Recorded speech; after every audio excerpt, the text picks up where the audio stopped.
Just to know you're here to stay. I walk with faith, not with fear. Every step I know you're near.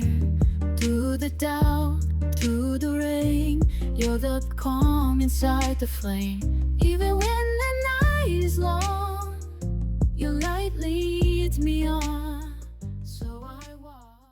Welcome everyone to the Walk with Faith podcast with Molly Faith, Michael Kopp, my dear wonderful friend who came to visit me today, and Puppy Moon is joining us. Yeah, How are you doing, Michael? I'm good. How are you? I'm doing good. So I know we're sitting here, we have questions, and we're going to go over a couple of them, but we've kind of just been hanging out. We had some lunch, which was so nice of you to bring. Thank you. Oh, it was my pleasure. I mean, you treated last time, so it was my turn. Thank you. So, can you update people on what you've been doing recently? Ooh, how far back do you want to go? It has been a while. I don't know, most recent, I suppose. So I got back. I spent a week in Florida doing a full disclosure now conference where I got to MC, listen to a lot of talks, and still processing, so I still don't remember all of the presentations that I heard, but they're all still downloading, so to speak. So as they come out, I'll remember them and be able to share what I can about them. But I do have on my podcast shows a few episodes of the guests coming on, and so they'll be able to share too, and we'll talk about it. But yeah, it was a lot of fun connecting, and You went to one of the Florida? things that we commented on that we all thought was really cool is you go to conferences and you meet these people that you see online or you watch on other people's shows and they have this persona and you're hoping that's the persona they have in real life. Yeah. And with this community, it actually was to where everyone that was nice was nice. It's who they really are. It's their authentic selves. And That's so cool. so it was really cool to meet them. And then Saturday and Sunday, we got to hang out on the beach, even though the hotel was on the beach. But this time we got to spend the whole day in the Gulf of, was it Mexico or America now? You're asking the wrong person. I think it's Gulf of America now. I don't know. It's hard to keep track of all the changes that are going on in this world, but it was a lot of fun bobbing in the in the water and just kind of realizing you have reached the point of the conference and the week of there is no agenda, there is no plan. You just are there in the moment. And so That's nice. that was nice to connect with. And we had a dolphin hanging out Really? on Saturday with us. A real dolphin. Real dolphin. Like hanging out with you in the water? Like he would be further out than we were, but they were out there jumping around and we would stay closer to the shore. Were they nice? They were. Okay. They didn't try and attack you. Dolphins don't attack. That's for another time. Not attack. Dolphins will actually keep the sharks at bay. No, that's not what I'm talking about. They can be overly loving. Oh, To playful, humans. yeah. So Yeah. So they were nice. They didn't. they were there. They kept their distance and Okay. played, but we actually had. I was doing two interviews, so to speak, kind of episodes with a couple of friends of mine, and they were channeling, and so I was just observing and asking questions. And one of the deals we had, a friend of mine did her first channeling publicly, so to speak, and she brought in the dolphin spirits. Oh, wow. And That's beautiful. it was they needed our help with something, and so we helped them out. But the question I had for them was, I don't know if your audience is aware of, but the Hawaiians have this beautiful story of how dolphins came to be. And well, I'll share the story because it's short but a really nice story. And so the people were on an island and they were needing to vacate the island for some reason. And so the gods took joy in them and were like, hey, we'll help you out. So they created a rainbow to where they walked across the rainbow to get to the next island where they were going to live and thrive. Well, kids being kids, they're running around playing, still that way today. But they were running around so much that they actually fell off of the rainbow. Well, before you start thinking, how is this a fun story? Because that's tragic. It wasn't tragic in the sense that the gods saw the children's playful energy and said, we love that energy about you. So we're going to make you able to live in the water. And that's where the dolphins came Wow. from. And so when I asked the dolphin spirit ambassador who was talking to us with the energy, I said, are you aware of this story? And I told them the story, and they said, yes, we like that story. And that is a fairly accurate story. So That's they, well, of course they are. So in one of the many traditions that I've learned over this journey on Earth School, what we would call it in one of them is a sacred Pataki, which is a sacred story. Pataki. That's so cool. is, and it was kind of cool that they knew it too. And we're able to confirm it. So it's like, we talk about, all these cultures on our planets having different stories, and we just say, oh, yeah, that's a nice story, but this one actually transcends. Wow. Michael, as you're talking about that, something just popped into my mind. And I know we were talking about it earlier because we were talking about Puppy Moon, and you were talking about the Sirius star system. Um, can you educate people on that star system or the Sirian star seeds, or do you have any knowledge on that that could help people, or on any star seeds for people who are just learning? I don't know why this is popping into my mind, but I got to take it. So I don't have my key with me, so I'll try to recall what I can. But so Andromeda Galaxy has the Andromedan race that operates out of that area of space. There's the Lyrans from Lyra, and Syrians are from Sirius, I believe B. And there are a few races, I forget their distinguished name, but Syrians, there's actually three stars. There's Sirius A, B, and C. And for those of you who are not familiar with star names, if you've heard of the dog star, they're talking about the Sirius stars. So that's where the dog people come from. And yes, there are star beings that look like dogs. There are feline Mm-hmm. races where our lions or cats walk around on two legs and pretty much look like humans, except for having the face of a cat. Look at Bastet too. Let's see, there's the avians who they're the more rare, they're almost extinct from the wars with the Draco reptilians. And is that going on now? That was going on probably. So their time and our time is different. For them, It could be like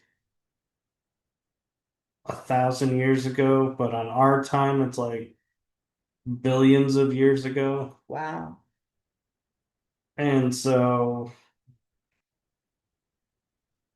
it's our history is somewhat contorted because the history that we're taught in books and schools, I agree. I'm going to put a disclaimer out right now. If you have any kids that are in school right now, plug their ears to this for a moment. But being a history major, I can attest to this that the history taught in school is not the history that we should be taught in school. And Just let it out, Michael. I know you're trying to. the Sumerians, the Egyptians, the Assyrians, the Babylonians, there's a reason all of their gods look the way they do because that's what they really did look like. The gods where you see half fish, half man, that is a very real race. That's a star being race. So the gods that everybody looks to and says, oh, yeah, those are the ancient gods that are no longer here. Newsflash, they never left. They're still here. They've been fighting a spiritual war, which we are somewhat caught in the middle of, and on both sides we get used, but I'll save that part for another day. But the Egyptian, the pharaohs being elongated skulls, that's very real. There was an ET race that has that feature.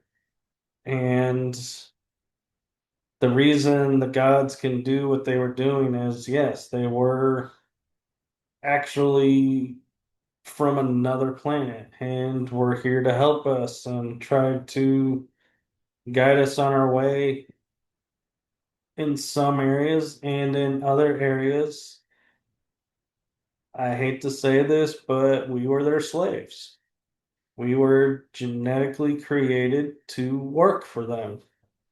So there are certain minerals or essences that they need from this planet. So we were engineered to mine, gather, and ship it off to them. So we work for free to help our gods. And there was revolutions where we thought we were free, but then we found out we weren't free, that we actually just were told we were free, but we then found out through contracts and everything that the game is still being played and we're still enslaved. And so we are now in the time that we're in where they talk about the Great Awakening or the Enlightenment Age or however they're talking about it. There's so many nomenclatures out there right now. It's talking about us taking back our soul sovereignty. And this is something that can be done, but it has to be done with energy and power. And by energy and power, I don't mean going up and storming a building and forcing them to do anything. It just is you just owning your space and who you are and not allowing yourself to be used anymore. And so That's right. that is not easy, and we never said it was easy. And I always think to myself of the adages when we were growing up, being told, like, if it was easy, everybody'd be doing it. Well, things are as easy as we make them or as hard as we make them. And so everybody is in their own place, their own growth, their own choices. And so you can choose to stay in the slavery system. You can choose to be free of it. You can choose to work in it and try and work a deal. You are at choice for however you want it to look. Right. And the one thing I will caution people about is if I was to say I was free of the system and it just took me one thought to change it, don't hang your hat on that because that's what works for me. And for example, Molly may try it and she's like, it didn't work. So you're full of hogwash because if it only took you one thought, it should only take me one thought. Well, everybody's different. Correct. So don't judge your growth and your That's right. freedom based on somebody else's path. You have to choose your own. Correct. I agree with that because we all have our own path to walk. Um, and so it may be, that's why I think it's really good to have many different things in your spiritual toolbox that you can try energetically and what aligns for you, because what's for you may be different for me. And that's okay. I think that's good to tell people. That's why we're all on different timelines on our journey. But I mean, if you were going to give, so you're saying with you for one thought, um, can you give an example for people who are not really clear of what being enslaved is?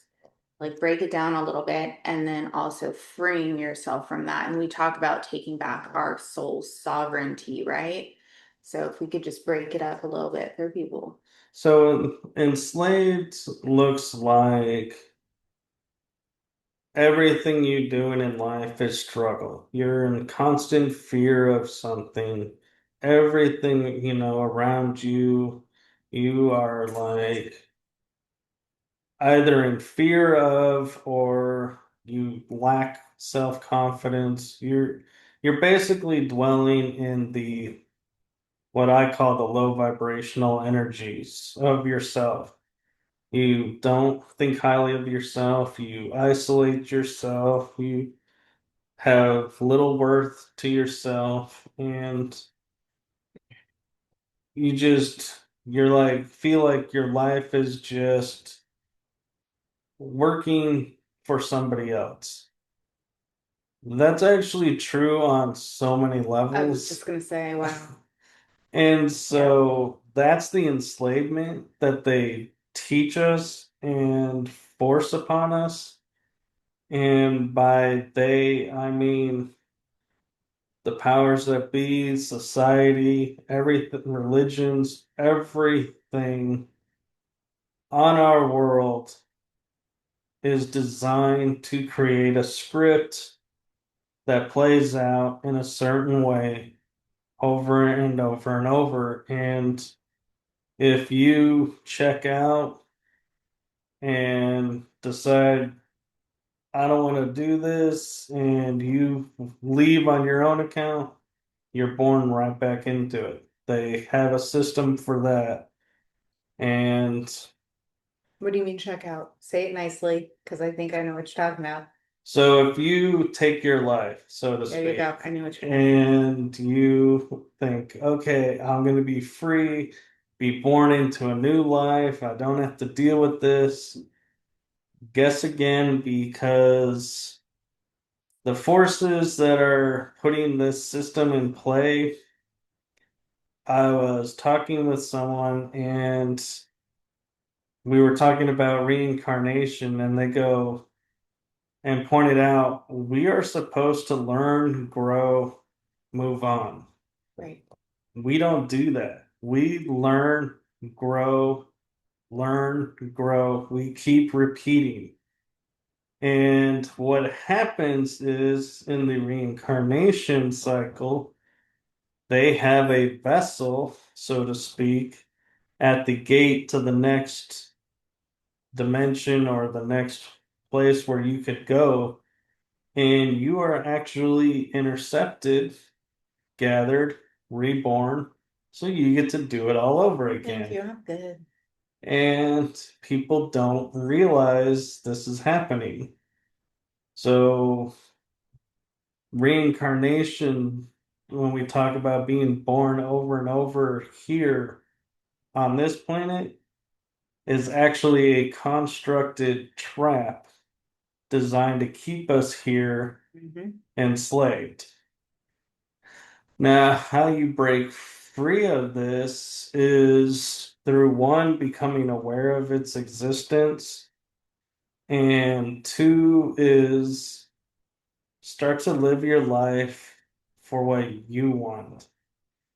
And if you say you're in your 50s and you're like, I have done all this work, I have done everything everyone's ever asked. Now I just want to do this. Go and do it. You don't have to work. You don't have to wait until you're in your 60s to retire. You can retire when you want. It just depends on what kind of lifestyle you want to maintain. Because if you like your lifestyle the way it is, you got to maintain the income to balance that. Right.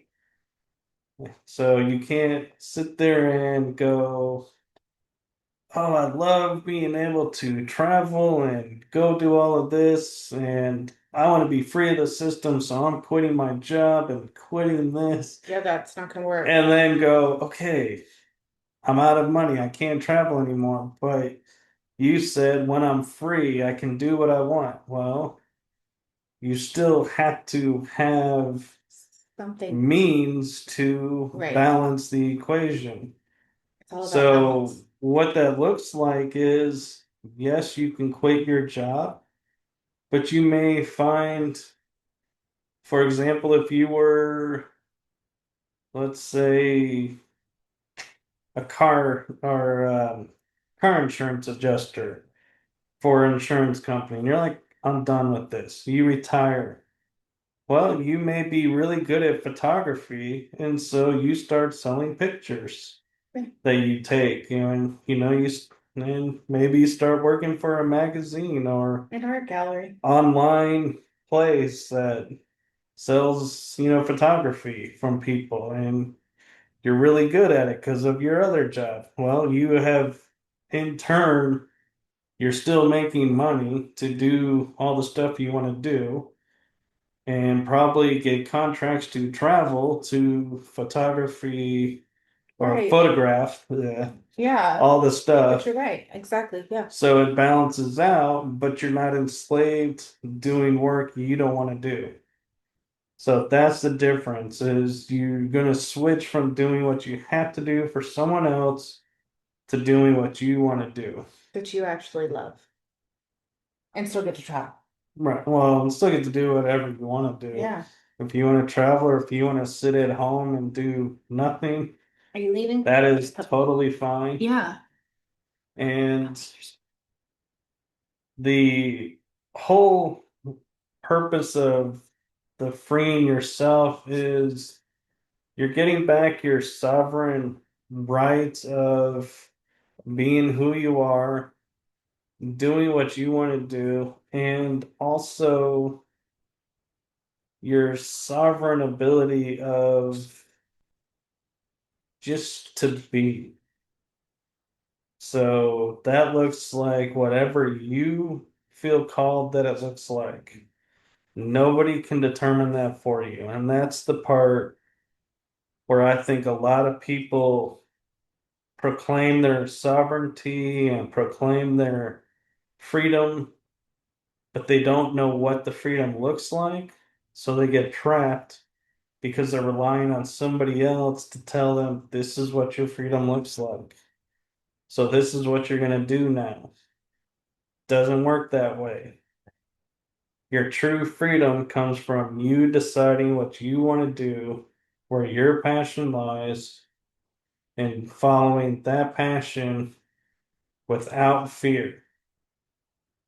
That's the part that the people that are enslaving, they thrive and feast off of fear, the energy of that. They do.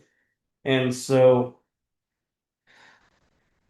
an analogy of explaining the impact of that is I look at the Revolutionary War, where America is 13 colonies, population roughly around, I'm guessing, maybe we'll say 30,000 people because we're new.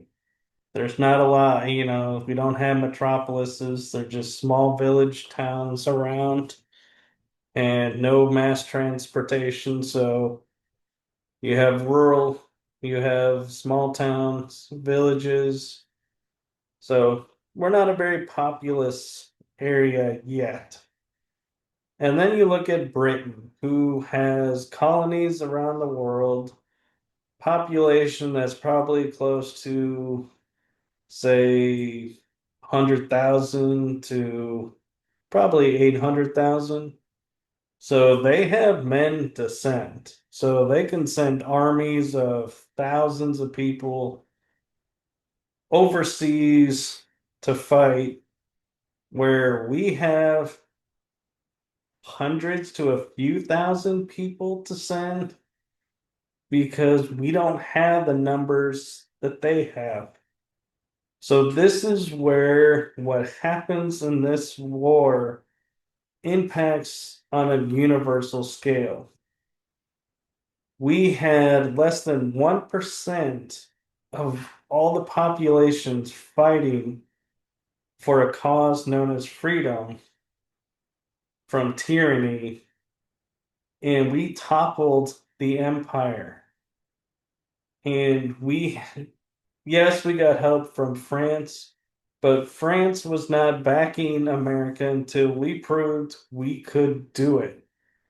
And when we won the Battle of Saratoga and Cowpens, that's when the French started sending soldiers because we proved we were not just a voice with emptiness behind it, that we were a force, that we really wanted this, and that the people were behind it because neighbors were turning neighbors in because there were still many loyal to the king. And it was literally a time to where to be called a patriot and to fight in the Continental Army, you put your family at risk, you put your livelihood at risk, your home at risk, you put everything at risk because all of it could have been seized and taken away. And they all knew if we lost this war, they were going to be hung or they would be in prison, eventually hung. So death was the only outcome. So the soldiers all knew it was fight or die. That was literally their existence. And when you see the movies about the Revolutionary War where the redcoats always talk about the American forces as a rabble, that's really what we were. We were farmers. We were lawyers. We were, shopkeepers. We had no military. We had nobody trained in army. Our officers that were leading us were people that were trained through the British Army. So we literally created an army out of nothing and a navy out of nothing. And that's what showed the world that America was here to stay, is when we said, We are going to be free and we are putting our lives on the line, and we can organize and we can make a difference and win. And yeah, less than 1% toppled an empire and turned the world upside down because Britain was no longer invincible. Countries started picking fights with Britain because they saw, if America, who was a rabble of farmers, can beat this empire, we can take on this empire. So the world scales literally changed in an instant. And that's the power that they want us to forget. That's why the history of the Revolutionary War is getting rewritten. They're wanting statues of the revolutionaries taken down, and they're wanting to erase all of this because they realized that people understood the power that they held over the system would topple. Right. And so that's their biggest fear. And that's what's happening as we're waking up and taking our sovereignty back and declaring ourselves free, is we are taking away their food source. We are weakening them, and they don't like it. So that's why the world is in the controversy and tribulations that it's in, is because both are trying to upend the other one and see who's coming out on top. And I have to say, from everything I've witnessed and everything I've talked to some people about, is as bad as it's looking, the low vibrational entities that are feeding on us are nearly extinct. They are losing, and they've crossed the point of no return. So they're like in the corner, which, if you know your military history, you never put an army in a corner because that's when they're their worst, because they're fighting for pure survival. Well, that's where these people are. And so what they don't realize is the world has changed to where they can lash out at us, but we're not lashing back. We're standing and we're just looking and saying, you can't do that anymore. Right. And they have no power over us, so we don't need to fight. We can just sit there and in a voice just say, No. yeah, you have no power No. over me. You're done. And that's it. That's right. I love what you just said, because we're not operating in fear, we're operating in power, in peace, and taking it back. And just by not even entertaining it and not being fearful of them, even if they are in that corner and want to come at us, we're not doing that. Yeah. And to piggyback on you were asking about the star races, is you have to realize, like, you'll hear people say the Andromedans are our friends. They're here to help us. Oh, the Pleiadians, they're here to hurt us, or they're here to help us. And you sit there and you think, well, one's lying. Well, no. Actually, what ends up happening is the star beings are not in a dualistic system. They are who they are.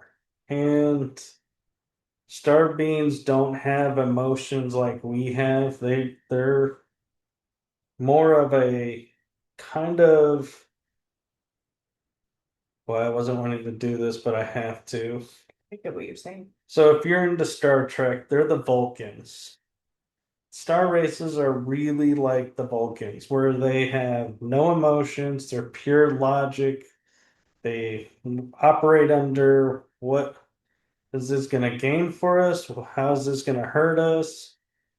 And so each system has their own factions. Like, The reptilians, the Draco reptilians, they're it's rare to find any good ones of those. I'm not saying they're not out there, they're just rare. Most of them would love to feast on you and keep you in fear for all eternity. Reptilians, they're 50-50. Palladians, 50-50. Every culture has 50-50. a light side And a and a shadow. And the shadow is not an evil thing. We're told Thank if you. someone's operating in the shadow, that's dark energy, that's evil. No, what it is it's the place where we don't want to look. So when you hear of people doing shadow work to help themselves grow, it's they're shining lights on themselves in places they don't want to look. So when you have patterns in your life that are repeating, and no matter how many different ways you work at it, it still repeats with the same outcome. That's shadow work. You need to look at what is driving the pattern. You find that out, and it's no longer shadow. That pattern rewrites itself, and you can move on. And I have personally had experience of doing shadow work to where within less than a minute, I knew the change had already made because I totally forgot what I was even working on. And You shifted that quickly. then when the situation arose, I made a different choice and the outcome was totally different. And Right. it was someone pointed it out to me, and I looked back and I was like, yeah, usually that would upset me. Now I just walked away from it. That was growth. Well, that's the shadow work. Now, shadow work, I'm not going to sugarcoat it and say, oh, couple of sessions here, there with somebody or doing introspect and everything's peachy keen. Mhm. Yeah, I can't do that. Because it's not, it's continuous. I feel, well, I mean, it depends on who, I mean, it could be different for everyone, but I feel like it's an ongoing journey. But It is, and I view it as the analogy I always grew up with in metaphysics is you look at it as an onion. Mhm. And onions you can peel layer. There's so many layers to the onion to where you get down to the seed. Well, that seed is what they call the core, which is where that pattern originates from. So as you're doing shadow work, yes, you're shrinking it, shrinking it, shrinking it, and at times you may actually get to that core faster than you anticipate. But these patterns are very smart. They're almost like artificial intelligence. They know when their number is up. So you may have a pattern of, let's say, work, you get stressed out and you don't earn a lot because you don't value yourself. And as you're working at it, you're getting promoted, you're getting more money, less hours. But then all of a suddenly you're gonna have, say, a car accident, and you're like, oh man, all this money I saved up from work is now gone. And now I'm back in the pattern of don't have the money, having to work to pay for this and that. Well, that core value just reappeared under another onion, but it's the same base pattern. That's how they survive is they can jump and appear in another situation and you don't see it. You just see, oh, I have an accident, got to get a new car. Now or I had to pay for these repairs. My insurance is going to go up. And so you start getting brought down by all these other images Right. when it's just, and so that's where shadow work, you have to keep working at it, is because they can appear anywhere. They have tangents. So you can eliminate a core issue, but they got little tentacles and tangents out there, and they'll come back with ferocity if you lower your guard. So keep that in mind as you're doing the work, or if you're feeling like you're making no progress, is you actually are. The fact that you're seeing you're not making any progress is progress in itself. And I know that sounds so weird to hear, Makes but sense. it's very true because you have awareness Exactly. that you didn't have before. It's awareness. Exactly. Exactly. Um, Okay, so I want to go back to bring yourself not operating in fear. Um, and also the shadow. The shadow is not a bad thing. We don't fear the shadow. The shadow is part of who we are. Every species has dualities, light and shadow. So, and for us, it's not to fear our shadow, right? It's to love all of us and to learn to expose the shadow to the light, learn from it. Because feeding off fear, if there's other energies that can feed off the fear, and if we fear our own shadow, then right there we go back into a prison. Right. So when you're standing in your power, you are standing in the power of knowing in that moment you can go dark, you can go light, you can go peace, you can go down fighting, you can go either way. But how it's different is, so say in a moment you're like, I'm cornered, I have no choice but to lash out to get free of this situation. So you lash out. Instead of beating yourself up that you lashed out, just go, okay, I lashed out. I know I'm free now of that situation. I'm in a calm space. I'm at choice to go to, if you lashed out at a person, and say to that person, hey, look, you had me feeling like I was cornered. I apologize that I lashed out. I had a lot of other things going on, and you just were that point of no backing down and just blew the lid off. So I apologize. That is one choice you can do. Another choice is you can go, well, that person's never going to talk to me again because of this. So I just lost a friend over this, and that's a choice.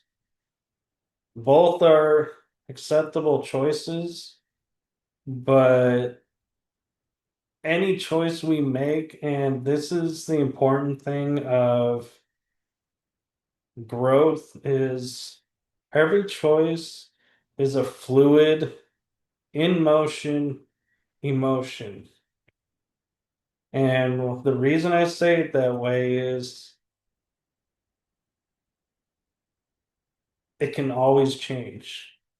Mm-hmm. The choice is not in concrete. Our futures are not written on a stone tablet somewhere where someone's checking off everything we're doing and saying, yep, that person's on track. They're doing exactly what they need to do.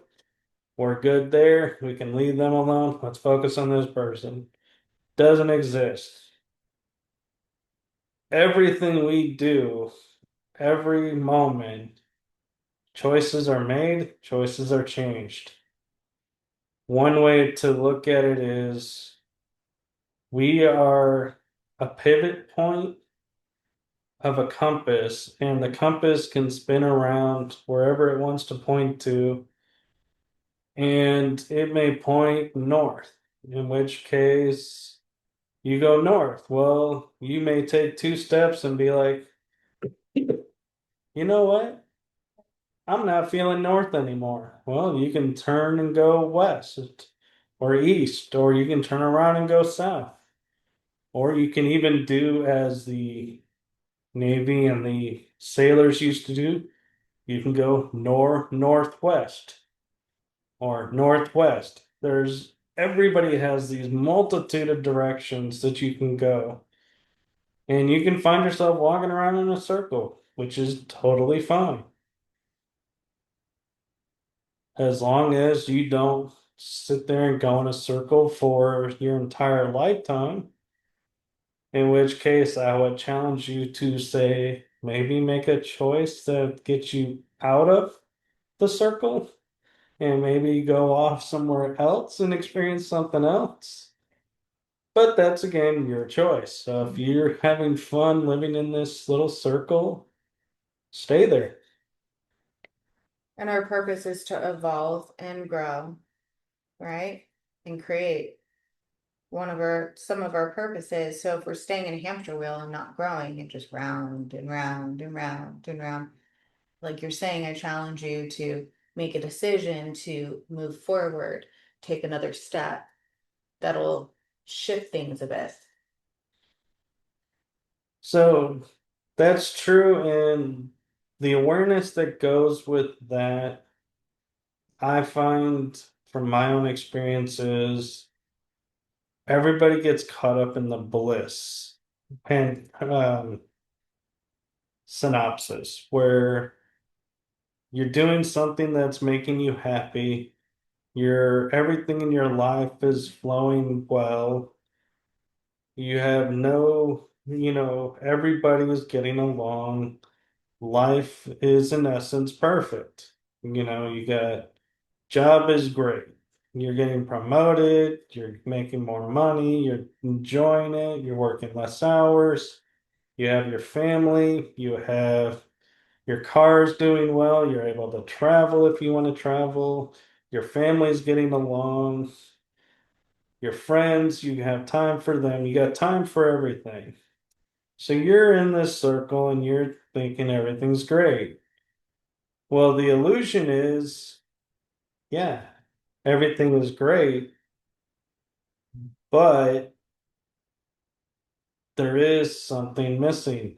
And you just don't realize it because you're under the blissful thing of, yeah, I have nothing to work on. I have no Exactly. patterns to break because life is, I did it. I've come through it. I've made it to the golden promised land, so to speak. Well, what that does is while you're in this circle, the powers that be that, we were saying feed it on your dark are also feeding on the fact that you have given up because you're no longer growing, you're no longer standing in your power. You have, in essence, laid down and said, okay, I don't have to do anything anymore. Life is great. Mm-hmm. And you've surrendered. And Yep. there's nothing wrong, that's not a wrong choice. If that's where you want to be for the time being, believe me, I have friends who would gladly take on that problem for you of having all of that and not dealing with all the stuff that we've dealt with. But we also know, though, there is a time where you have to break in and go, there's still something more. And that's the thing that kind of dualistically is something we've been taught is a bad thing, is wanting more, that it's selfish. And the reason I say it's a dual thing is Molly and I were talking about this in another form before we got started of putting ourselves first. or healing ourselves from being selfish.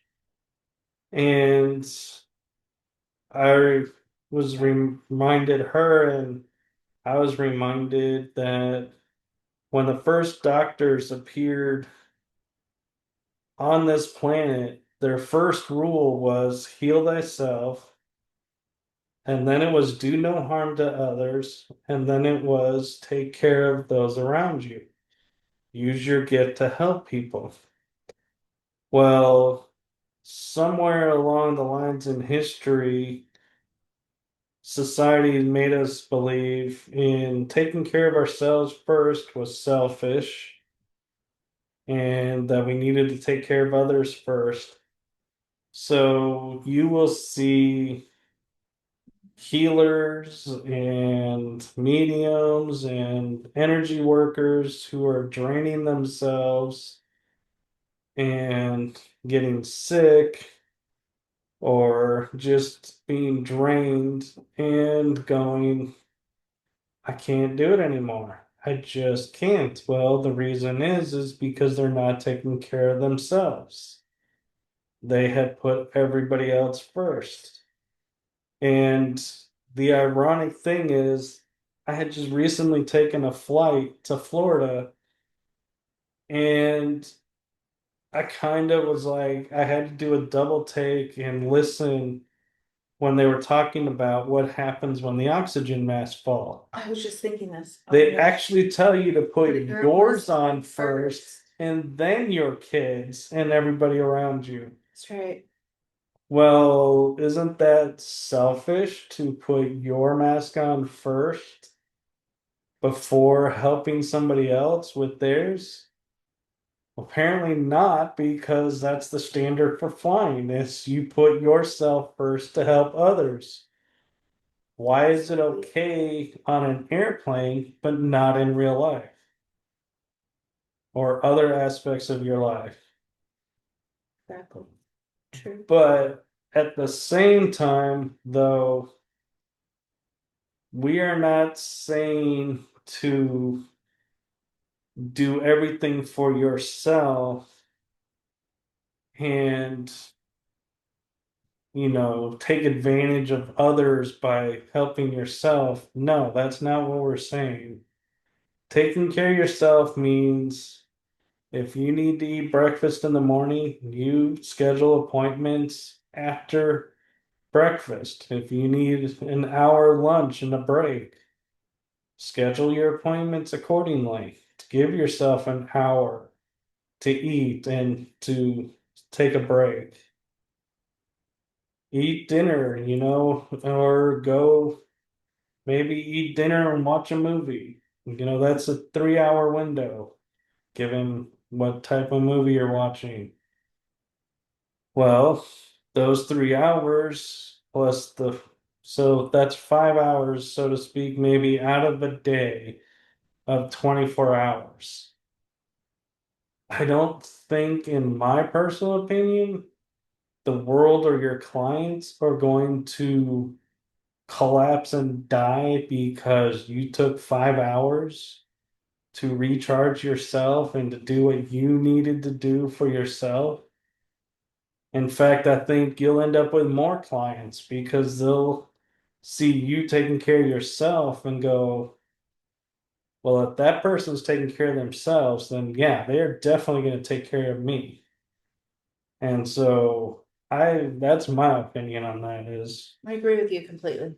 clients, they'll see you draining and they'll be like, well, if you're this great healer, how come you can't heal yourself? Mhm. So keep that in mind when if you're an energy worker or doing anything of those type modalities, is take care of yourself and balance yourself with everything. Absolutely. That is so important. Self-care. I say that to you. I say that to all my close friends. I'm like, I'm taking some me time for myself. I do, and I'm very honest about it No, I because I know. know, yeah, because I know how important it is. And admittedly, there are times that you will tell me what's going on, and I'm like, did you take time for yourself? And you'll be like, I will after this. And I'm like, in my mind, I'm like, yeah, I know what that means. And it's going to be probably the next day, but you're a choice to do it your way. I can't interfere. It's like, Did you saw that post that I did yeah, yesterday? I love that. That's my me time a lot of the time. My prayer, my meditation, my bath. I will sit there. That's like self-care, self-love, like big time. And I love it. see, It's and that's the important thing to note too is we all have great intentions of helping each other. And if, like, you were to say to me, oh, yeah, I'm doing prayer time, I had clients and this, in my mind, I'm sitting there going, work, work, work. prayer is not work. And so, Not for me.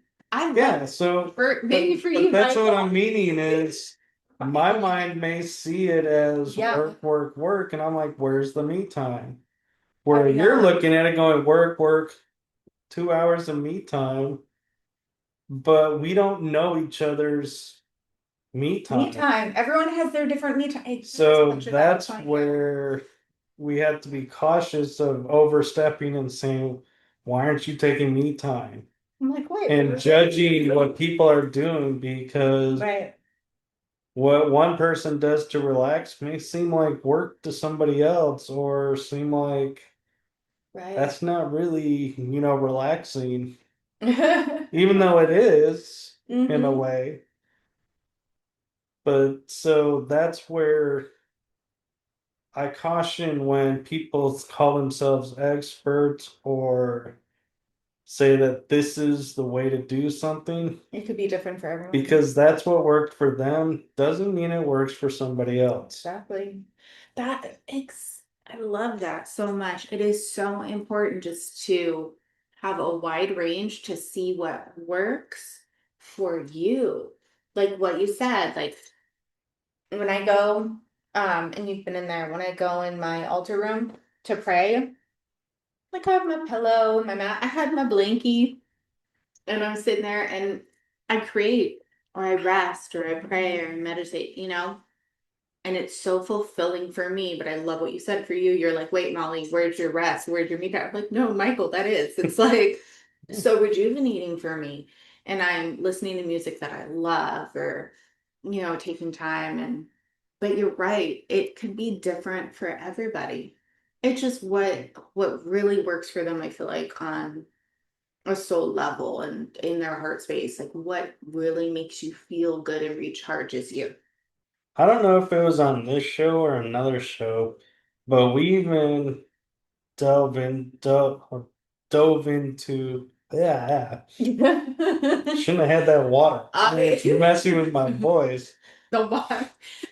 But Now I'm joking. we dove into meditation, like, because everybody that sits there and goes, I can't sit down and just do nothing for an hour and meditate. And we're like, nobody told you you had to. But when you go, but then we realize when you go and look at all these people who are the quote meditation experts, they're all sitting there just palms up and just And like, you don't have to do that. this is it.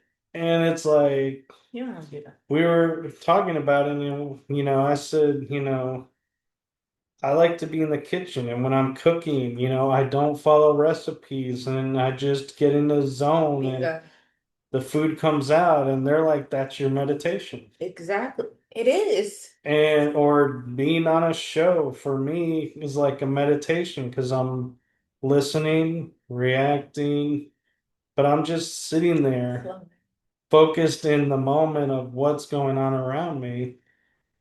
And so that's another trap we need to watch out for is how we define terms because relaxation, self care, meditation, all of those So different for everyone. are all personal to the individual. Absolutely.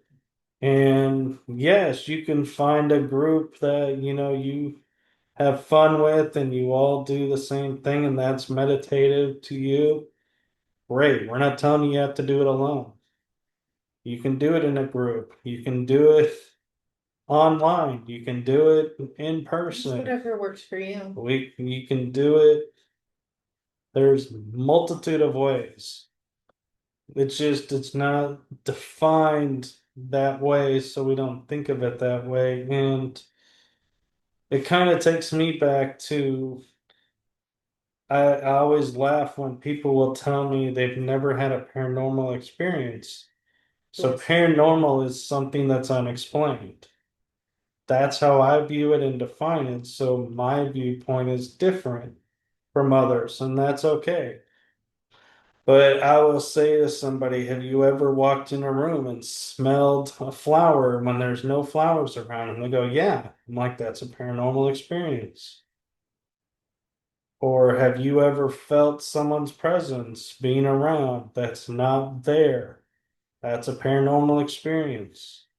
Right. Or everyone's favorite, I just was thinking about this person and they called me on the phone out of the blue. That's a paranormal experience.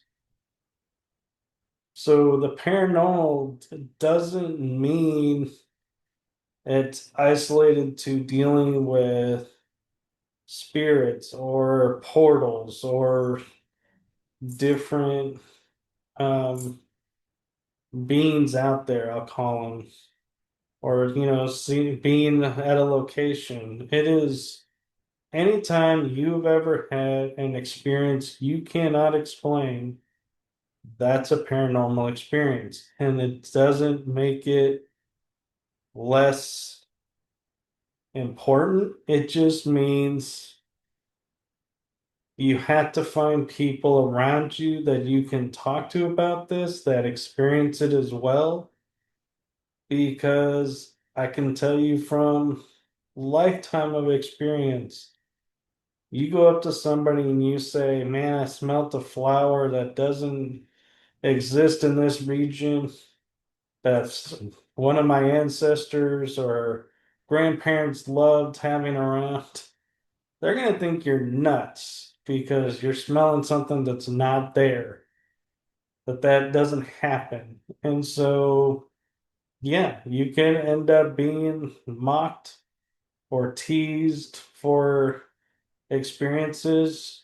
And on the flip side is you may be surprised to learn someone saying, I had a similar experience. Maybe my experience is like yours. Maybe there is something to this. So you grow a connection. Absolutely. But don't discount because someone tells you it's not.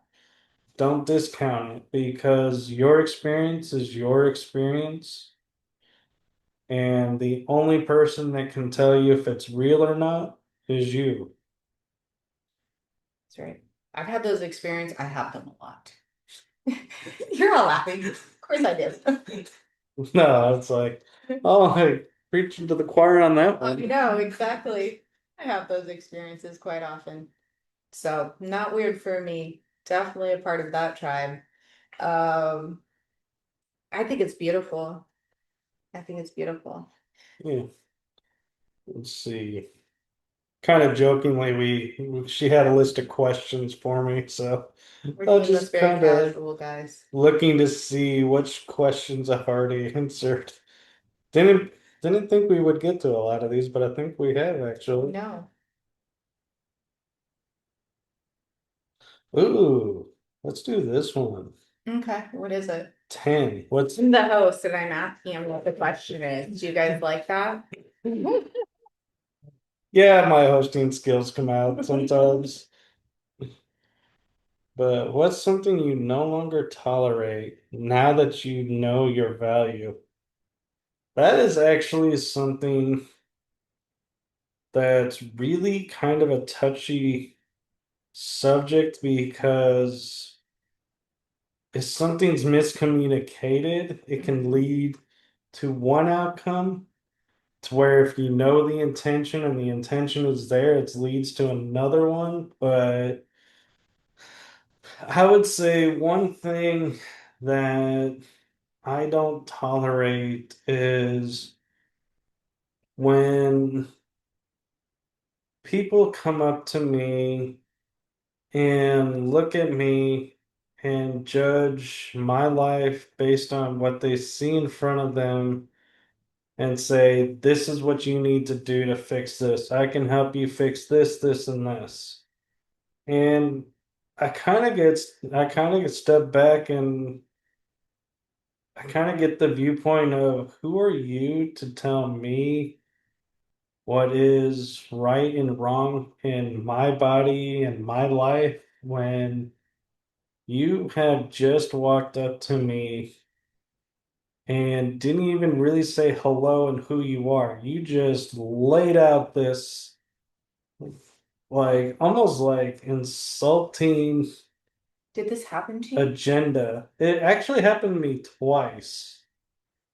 And I know it wasn't intended to be an insult, but it kind of it could have been because I'm so used to it now, but it's something that's always has happened to me is people see me, they form a judgment based on what they see, and they don't bother to ask me about it. And so I no longer really get insulted by it, but I don't engage in the conversation. So the fact of how I don't tolerate it is I will back out of the conversation and just politely walk away and won't even engage or hear what options you had to talk to me about because I'm like, the fact that you just didn't even bother to talk to me or get to know me at any level Right. makes me feel like I'm just a number on a sheet of a tally that you're trying to get, and maybe that's not what it is, but that's how it comes across. So I would say to any of you who are out there who are trying to help people is don't just say, hi, I'm so and so. Let me help you with this. Actually talk, get to know people, see if they even have an issue because one of the people I was talking to, I was trying to figure out why I was not feeling so well because I wasn't thinking about all the different things that had gone on. I was focused on one particular topic and he threw at me another topic and I was like, no, that topic doesn't fit.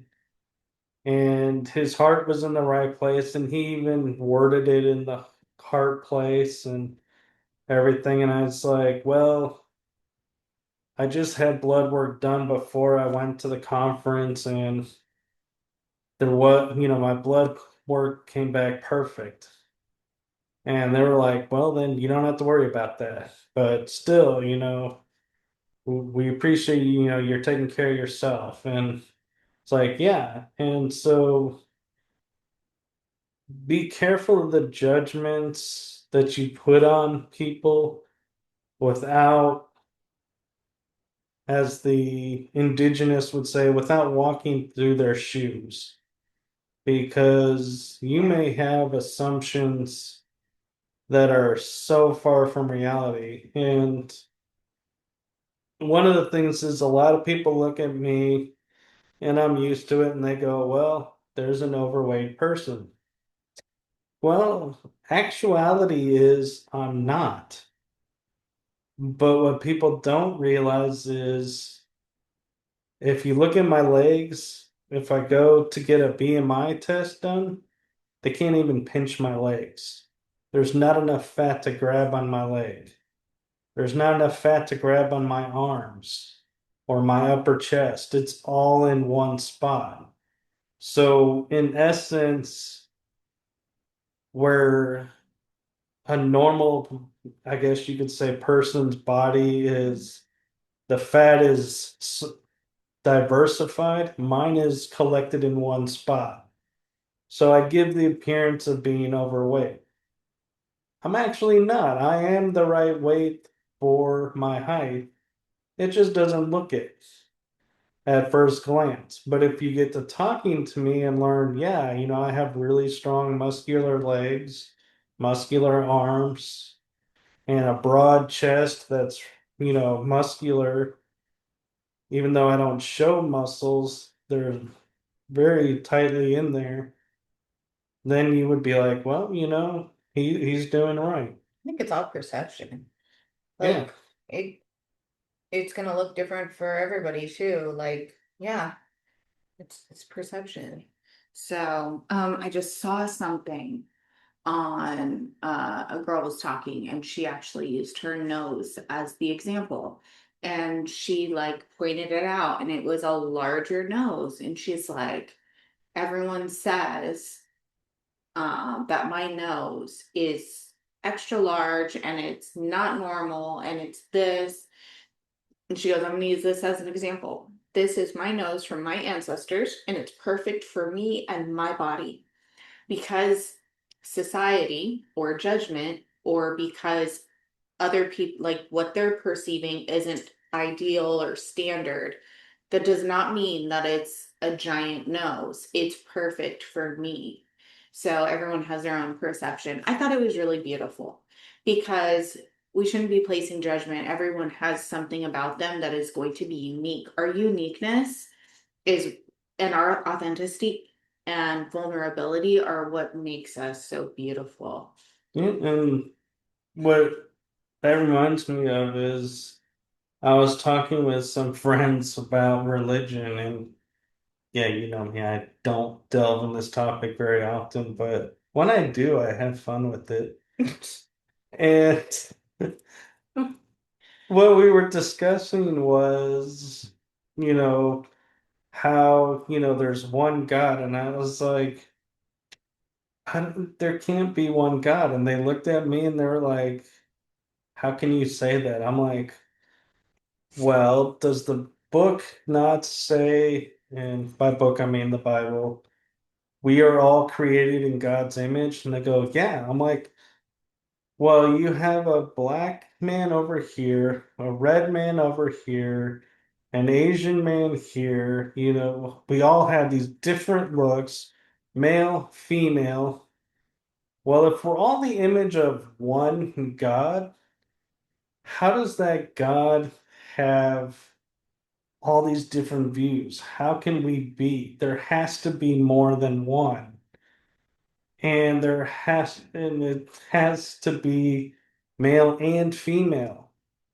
And they were looking at me and they're like, no, it doesn't. I'm like, so you're telling me when I look at in the mirror and I see God, and then I look in the mirror and I see a female next to me, I'm still seeing the same God. And they're like, well, yeah. I'm like, that doesn't work because we're two different people. We're two different identities. So therefore, the children of God that we are, that's how we're the image of God, is we're the children. We're all equal. And they're like, oh no, no. Some of the children are higher up than I was like, yeah, I'm leaving this conversation. Yeah, I understand where you're getting with this, and I think it's actually really awesome. What I got from that, so I'm non-judgmental with anybody's beliefs, religion, spiritual beliefs, nothing. As long as we're not intentionally like attacking each other and hurting people, right? Right. So I believe we all come from the same source, creator, right? We are all children of God. But what I really liked what you said was, when you looked over here, you saw God. When you looked over there, you saw God. What hit me in my heart space, and all I got from that pretty much was, wow, that is huge, because you're seeing the divinity and the God and the equality in every single person. And I thought that was really beautiful. Mhm. So, no, everyone has placing judgment on people's different belief systems, and because people are at different periods of awakening or enlightenment, I feel like. So they may still have this belief system and they chose that path to walk on earth for that period of time until they were able to wake up. Now, if we scream it at people and yell it at people and you're wrong and wake up, we're not supposed to do that. If you plant the seeds, you let people it will bloom, it will blossom, they will wake up in their own time. But I feel like what you saw was the inclusion, the all in everyone and the divinity of source in everybody, rather than, don't believe that or it's this way, it's that way. That's what creates division. When really we need to be coming together. Right. I And know because we're different in that too. I don't care. You're my friend. well, and the difference though is for me, when I bring up these topics and point them out, I'm not coming from a place of trying to prove right or wrong. I'm coming from the place of open your mind. Think something more than what you were taught as a kid and just blindly accepted.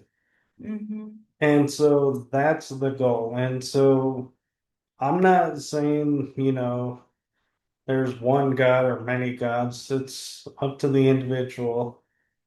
I'm just pointing out to make you think about To something dive deeper. that you have believed your whole life and going, are you believing because you believe, or are you believing because it's what you were told to believe? Because it was programmed. Right. You want me to say it for you? Yeah, you did. It Well, was I know, programmed because in. it was programmed. And so that's part of the awakening is to, when you're getting your freedom is to know that you are free to think Freely. what you want and it's not programmed in. And, by all means, if you can break the matrix, break it. It needs to be broken. And Or all healers are witches. It's like, or all women should not stand in their power and speak their authentic truth and be good girls all the time. It's like all of this programming. There's been programming in so so many ways. the Witches is an interesting program in itself because so witches were natural healers. They used nature to heal. They were in tune with the land.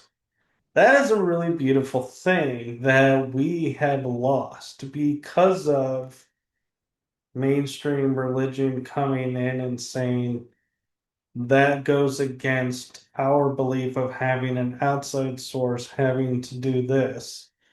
So we have in turn given up our divinity, our thinking, and our connection to our world.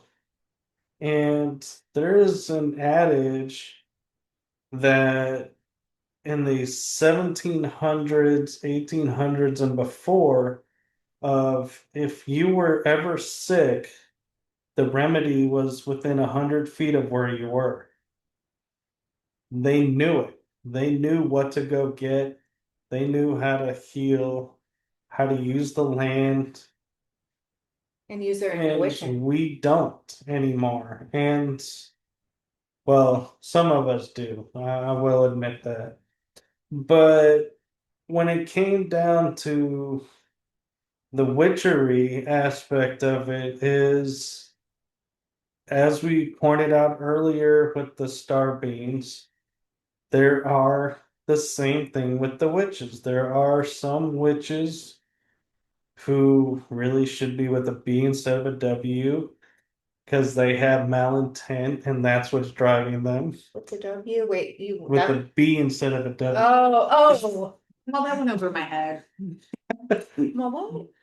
Because of their malintent and they're wanting to put someone down or, make themselves bigger by putting someone else down. And so that's what I define as Oh, yeah. that type of witch. He's not And then coming you with a have straight face. Well, because I'm like, I'm laughing over the fact that it went over your head. I was It like, did. and I was trying to be so polite and just not even Sure. focus on it. And then It you was like very brought it gentle. full circle. I'm all, what was that? Say it again. And then and then you have the people who were like they call the white witch or the gray witch who help people and shared their knowledge and they were persecuted equal to the nasty people, and that was wrong. And that is,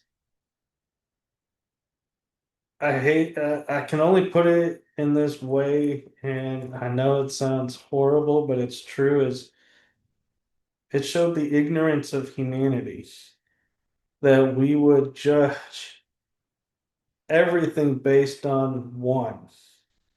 And we still do it today, is That's you true. hear in our rhetoric of this person did this, so therefore all of these people have Are to bad. pay the price Yep, because of right. this. And And that's not a true. Yeah. prime example that people don't want to hear is, World War II. Big trauma all around everybody, but it goes to show how the person who wins, and I'll put that in quotes for another time, is the one who writes the story. Well, the story is the Axis powers were doing genocide on people, locking people up that never should have been locked up, and were tormenting people.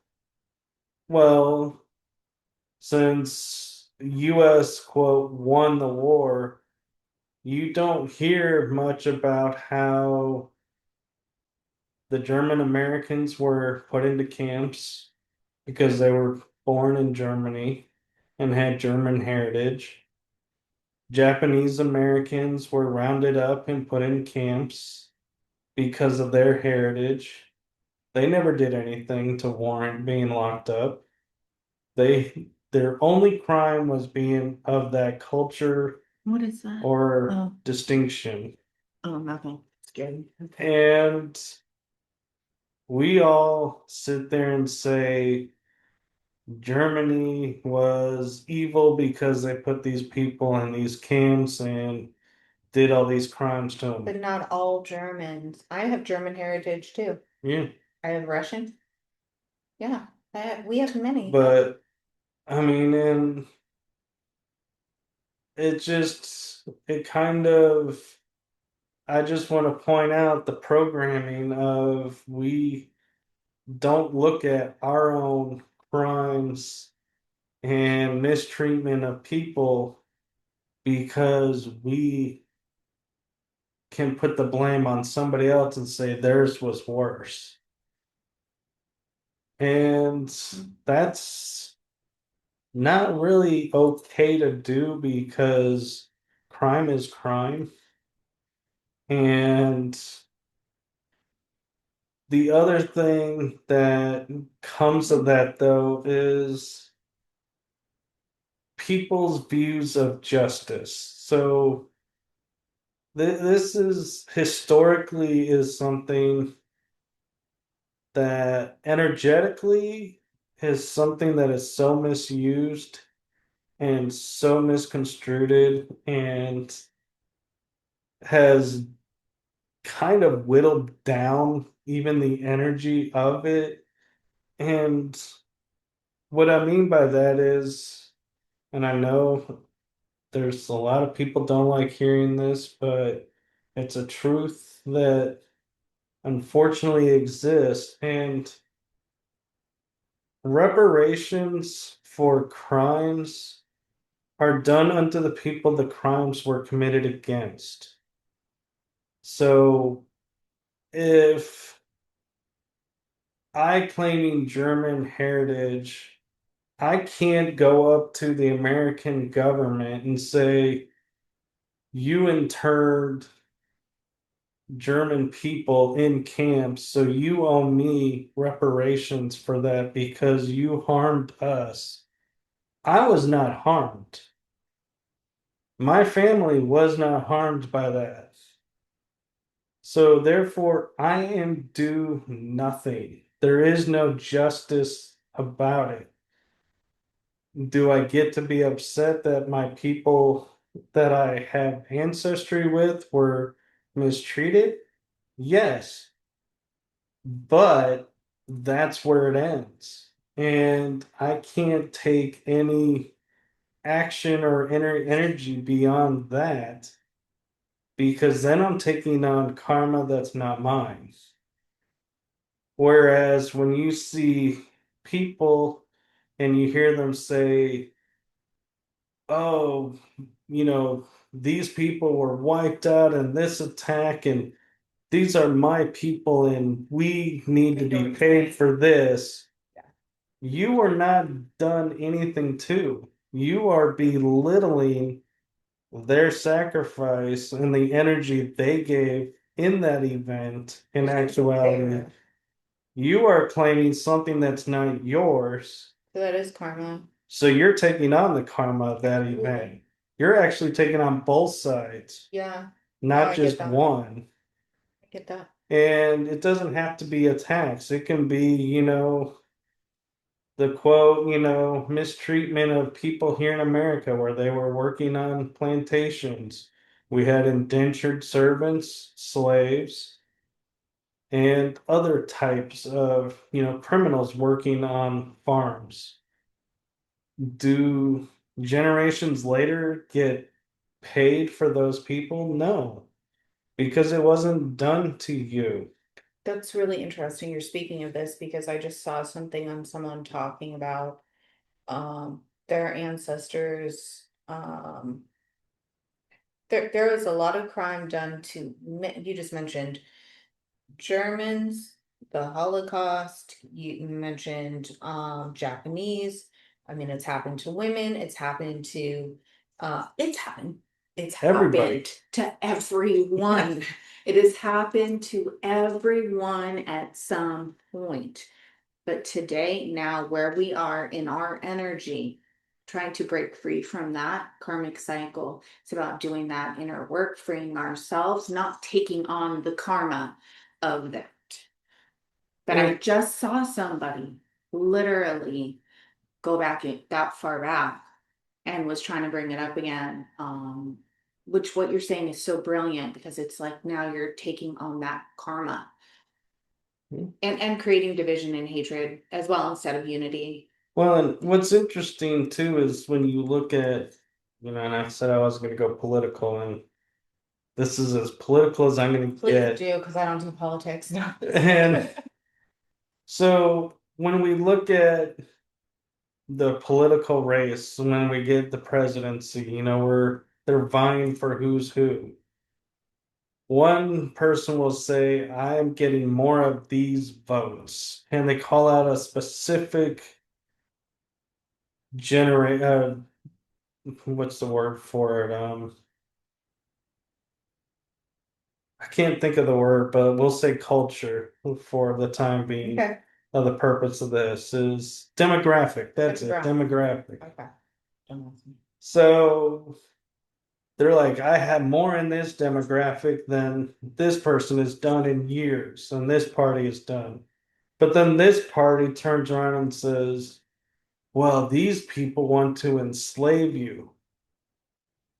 Well, right then and there, what people should be going and saying is this party is trying to split us up and divide us and live in a world of we're slaves and feeding the fear. We should be afraid of these people.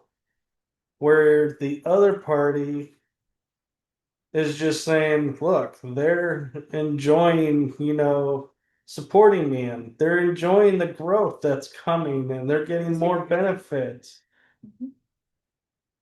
I'm not saying one party is better than the other because that's a whole nother topic of there really isn't two parties. But for this point is you have one demographic that's uplifting the person that they're talking about and one that's putting them down. And instilling fear. And it's amazing how the people that are putting down this demographic are now in a position of saying, I don't understand why they're now no longer liking the fact that we're putting them down and we're making their lives worse by trying to hide it and make it look like it's better. And so that's where it's, part of what's going on now that it's so important of looking at the whole picture is we can't look at and going, I'm gonna vote this way because my parents did and their parents did and It's the right way. generation. And I can't vote this way because I can't say I hate this person because he did this, this, and this, because truth be told, we don't know. Our media and our information sources are so convoluted now, and that's the best word I can use, because we are now living in a world where unless we see an event happen in front of our faces, we cannot believe any account of that situation because because everybody's got an agenda or a bias or a deal they're working to prove something. So we don't know what's going on. We don't know where a situation's going. So our only objective now is to sit and watch and observe and to put your energy behind what resonates to you. And notice I said resonate and not belief, because you can believe somebody is doing something for the right and they're not, but they know how to use verbiage and imagery to make you believe they are. Just feel like But they can't take, and an example of this is if a car company is developing a car that's going to better mankind, and you look at it, and we'll say hypothetically, for the point of this conversation, it's a hydrogen cell car. Well, resonating with me is hydrogen is not a stable, good source of energy.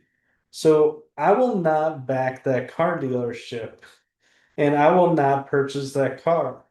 Now, I'm not going to go and protest and make them do away with that car because somebody else may think, hey, this is a great step towards getting free of gasoline-based cars. And so more power to them. And if they can take a hydrogen car and make it work and safe, great. Then I can maybe resonate with it and go with it.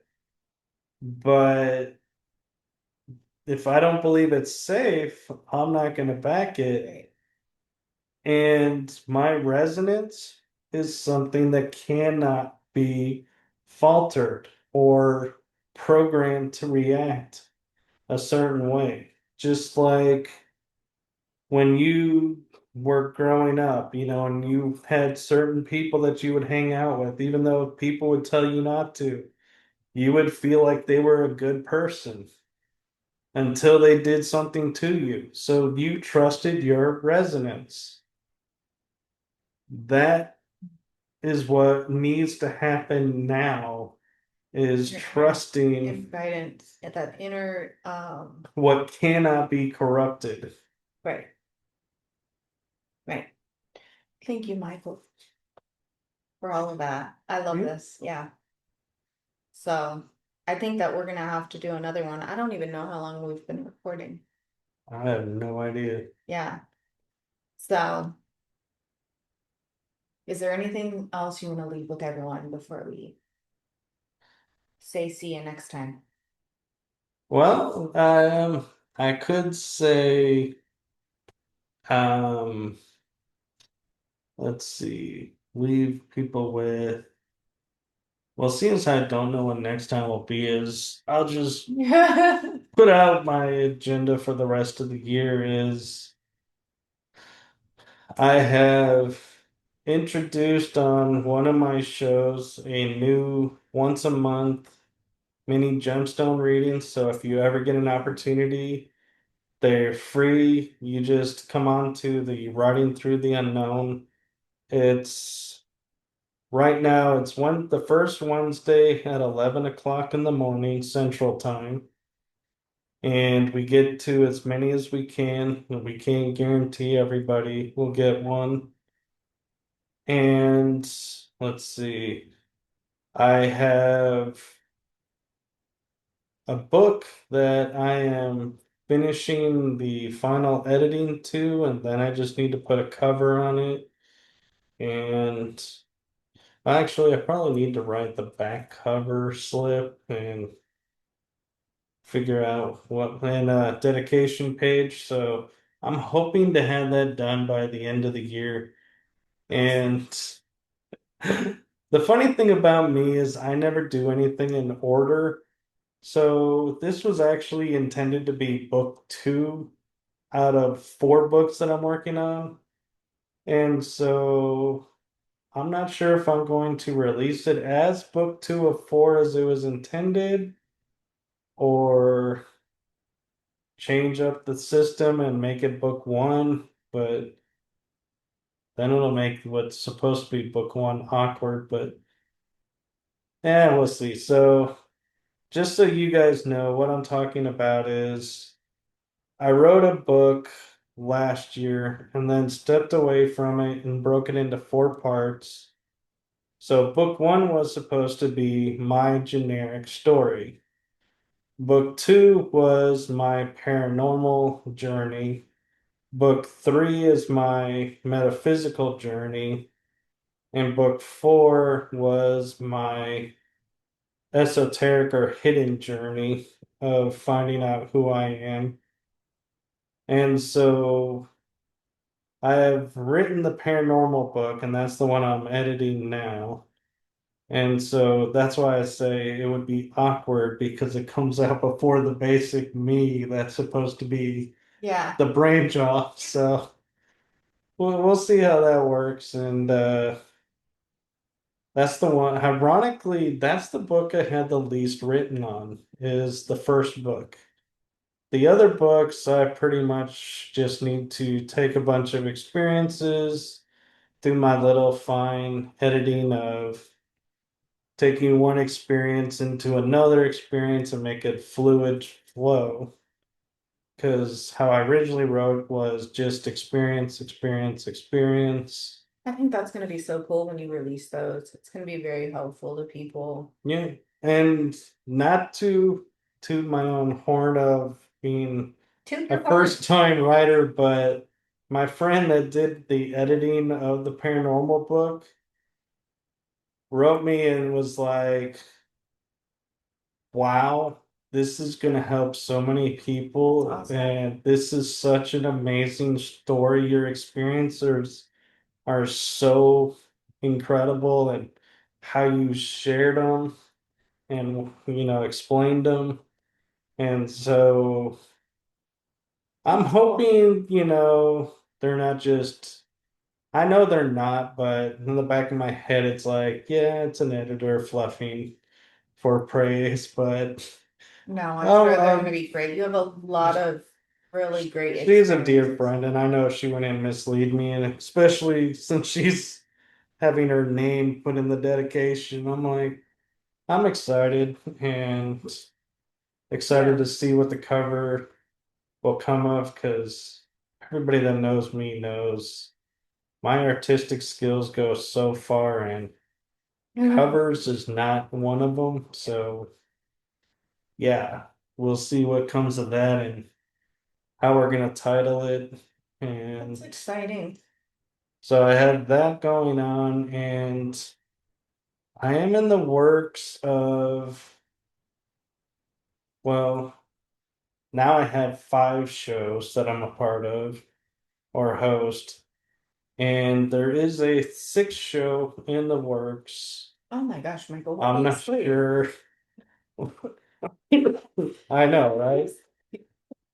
It does seem that way, but yeah, it's well, 2 of them I do all the work on, so that's normal for me. And 2 of the shows I have other team members that, or the host of that show does all the work. I just show up, so that's makes it easier and contribute ideas, but as to what the show will be about. But So what days can people, where and what days can people find your shows?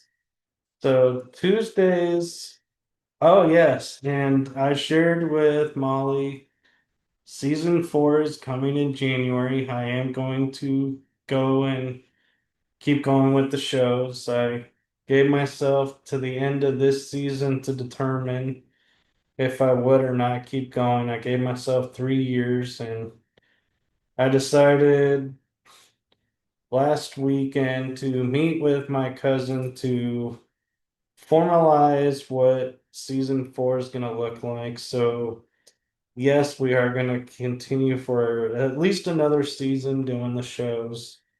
So, Tuesday nights will still be the energy that surrounds us. And normally it's at 9 o'clock Central Time, but kind of gotten to where I'm more open, so shows could be at 7 or 8 o'clock. It'll definitely be in the evening hours, Tuesday nights. And then Wednesday nights is Running Through the Unknown. That's my esoteric journey show series disclosure. Oh yeah, Tuesday nights is Paranormal Unexplained. Probably should have clarified that. But yeah, and Wednesday nights it'll be every week, and it'll be probably 7 or 8 o'clock at night, usually. And the first Wednesday of every month through 2025, my friend Gina Virginia Casella does gemstone readings, which I am hosting through Writing Through the Unknown. So it'll be Wednesday mornings, 11 o'clock, and they're strictly 1 hour. So we get as many gemstone readings done as we can in 1 hour.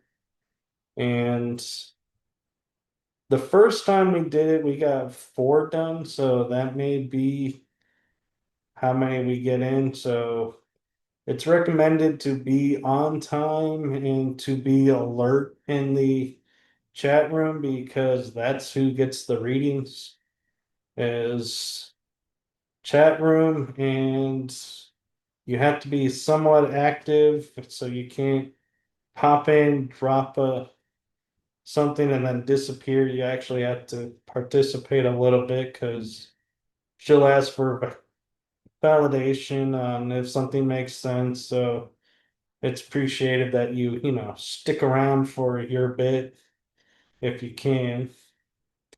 And let's see, then Thursdays, we're hoping to be bringing back the Paranormal Verses, which is paranormal conspiracy theory type show. And my friend's been on vacation, and so I think she's back now, so we may be starting up again. And Thursday evenings, this is how I get away with doing Yeah. so many as they're contained in a day. So Thursday evenings, my friend Emily Men's house is wanting to bring back the B system, which if you watch the political scene and things don't make sense, you should check out the B system because we poke at what doesn't make sense either on that show. And Well, that's we cool. kind of have fun doing it too. And we do it in a respectful, fun way. I mean, we don't try to just make a point and hammer the point in. We free Right. think back and forth about it, different views and opinions. And then yeah, so that's the 5 shows that I can clear to talk about. Awesome. That's your pre. Oh, I can't wait. Yeah, the 6th show, that is one I am working on that is going to be a totally separate child unto itself, so to speak. So if you can imagine having these 5 swimming somewhat together in theme, this one is going to be totally Oh, that's so cool. on its own. Okay. And Can't wait. we're trying to work out, one is how frequent we're going to do it, and 2, how frequently in a month are we going to do it? Are we going to do it once a month, twice a month, weekly? And for how long are we going to do it? And we actually too have to look and see. We haven't even done a dry run to see if our personalities actually work to have it work. I'm excited. I'm sure it will, but yeah, And this is you and another co-host. yep. Okay. And it'll be me in a role that nobody will ever see coming. Oh my gosh. And That's yeah. very neat. Very I neat. was about to plug something else, but then I was like, I don't know when this is coming out, so if I plug it, it won't make sense. It That's exciting though. It's very exciting. I'm happy for you, Michael. is. So Oh, and talk to Molly about having me on as much as you want me on. I enjoy these. I know we have a good time. I love doing the podcast. I love everybody that comes on, and I love the fact that you're in Texas. You're close. Well, not like super close, but close enough. Yeah. So it's very cool. So Yeah. thank you guys for joining me and And Michael. recommend this show, and I do recommend it to other people. I even talked to lifeguards at the pool about being on this show and Really? told them to check it out. Oh, that's so nice. Thank you. And I recommend your shows too. They're really cool. So check out Michael's shows. All right, guys. Thank you for joining us. We're sending you so much love, and I'm gonna say it. And we pray that you're always surrounded by the Most High God's love, protection, and beautiful blessing. All right. Bye, guys. Thank you. Bye-bye. I walk with faith. You've never failed, not once before. Why would you now, my Lord? So I lay it all in open hands and follow where you stand.